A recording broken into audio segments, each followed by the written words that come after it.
નમસ્કાર મિત્રો, ગુજરાત લાઈવ ન્યૂઝમાં આપણું હાર્દિક સ્વાગત છે। હું છું તમારી સાથે અહેવાલ સુખદેવ આસ્પા।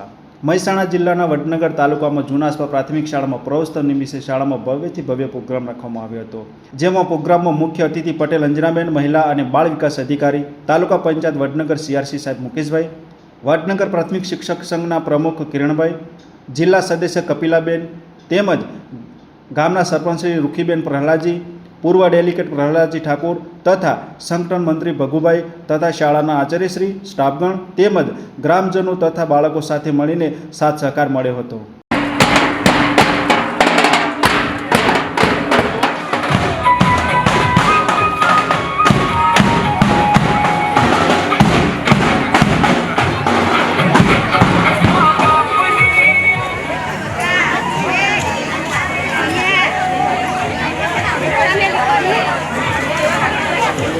જેમાં પ્રોગ્રામમાં દીપ પ્રાગટ્ય વખતે અંજનાબેન તથા તાલુકા પંચાયત વડનગર CRC સાહેબ મુકેશભાઈ તથા પ્રાથમિક શિક્ષક સંઘ પ્રમુખ કિરણભાઈ સાહેબ તમામને મળીને દીપ પ્રાગટ્ય પણ કરવામાં આવેલું હતું। પ્રવસ્તન નિમિત્તે બાળવાટિકામાં ભણતા વિદ્યાર્થીઓને SMC સ્ટાફ તથા સ્ટાફગણ તથા પધારેલા અતિથિ દ્વારા થેલા અને ચોપડાનું વિતરણ પણ કરવામાં આવેલું હતું।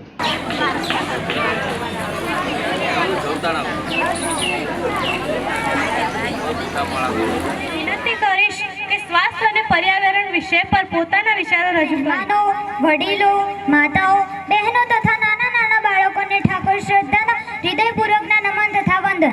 આજે હું સ્વાસ્થ્ય અને પર્યાવરણ જેવા વિષય પર મારા વિચારો રજૂ કરવા માંગુ છું। મિત્રો, એક કહેવત છે ને કે પહેલું સુખ તે જાતે નડ્યા। આપણું સ્વાસ્થ્ય જ આપણી સૌથી મોટી સંપત્તિ છે, પરંતુ શું તમે ક્યારે વિચારો છો આપણું સ્વાસ્થ્ય કોના પર નિર્ભર છે? આપણું સ્વાસ્થ્ય સીધી પર્યાવરણ એટલે કે આપણી આસપાસનું વાતાવરણ, જેમ કે હવા, પાણી, જમીન, વૃક્ષો અને પશુ પંખીઓ। જો આ બધું શુદ્ધ હશે તો જ આપણે સ્વચ્છ રહી શકીશું। આપણે શ્વાસમાં જે હવા લઈએ છીએ। માતા કી ધન્યવાદ।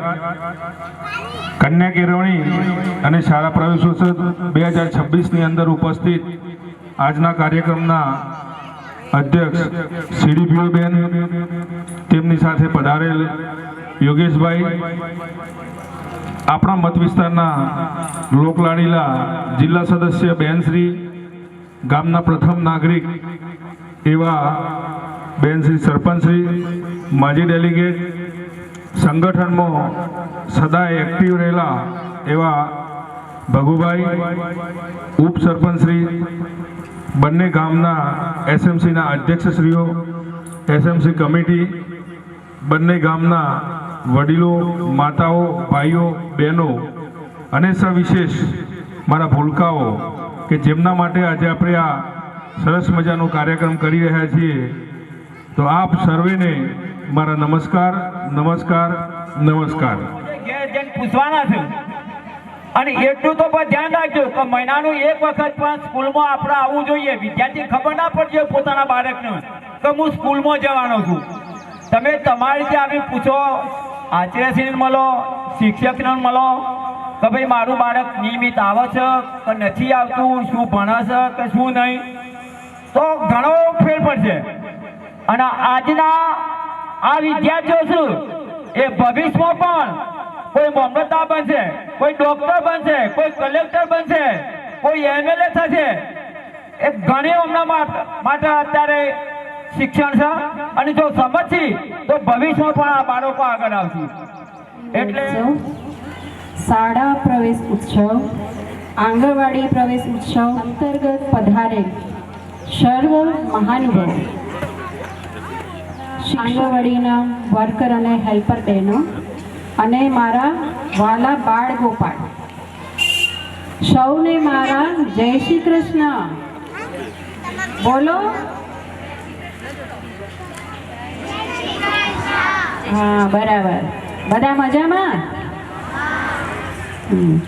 આગળ તમને સરસ મજાનું માર્ગદર્શન મળી ગયું છે મહાનુભાવ દ્વારા। મારે તમારી સાથે વાતચીત કરવી છે। આપણે અહીંયા સ્કૂલમાં શા માટે આવો છો બધા? ભણવા માટે। સરસ। ભણીને શું કરવાનું? નોકરી। બરાબર, ખાલી નોકરી જ કરવાની ભણીને? શિક્ષણ મેળવવાથી શું ફાયદો થાય આપણને ખબર છે કોઈને? શિક્ષણ શા માટે જરૂરી છે?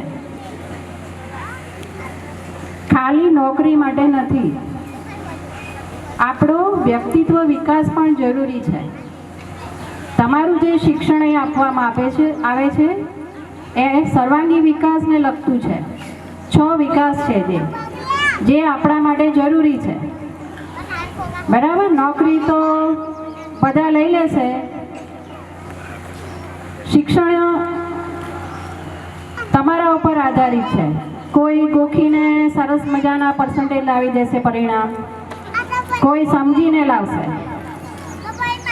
તો મારું માનવું એ છે કે માત્ર 90 કે 100% લાવવા જરૂરી નથી શિક્ષણના, કે જે લાવે એ જ હોશિયાર છે. પણ તમે કેટલું સમજ્યા, તમારા જીવનમાં કેટલું ઉતાર્યું એ જરૂરી છે. તો 50% વાળું બાળક પણ આગળ જશે. શોભા વધી આંગણની, વાતો તમારી સુગંધ બની ગઈ આ ઉપવનની.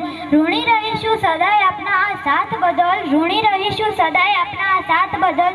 શબ્દો ઓછા પડે છે કરવા વિધિ આભારની. કોઈ પણ કાર્યક્રમ માત્ર એક વ્યક્તિથી સફળ નથી થતો, તે સૌના સહિયારા પુરુષાર્થ, સ્નેહ અને સહકારનું પરિણામ હોય છે. હું આપણી શાળાના શ્રી કિરણભાઈ સાહેબની વિનંતી કરીશ કે તેઓ મંચ પર આવે. ભારત માતા કે